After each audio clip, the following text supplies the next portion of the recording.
ডিমগুলো বের করে দিলি অনেক পড়েছে মনে হয় দিয়ে দিয়ে সারা এই মালে এখন উঠবে তো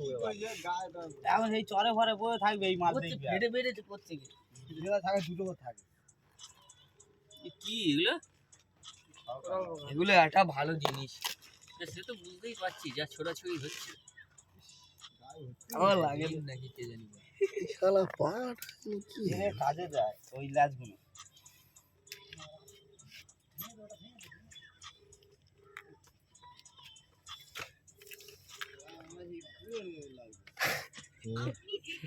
কেমন লাগে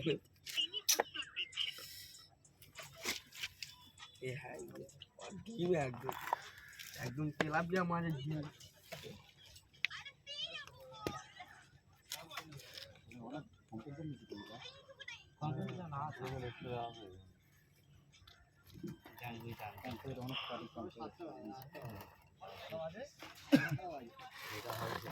নাকি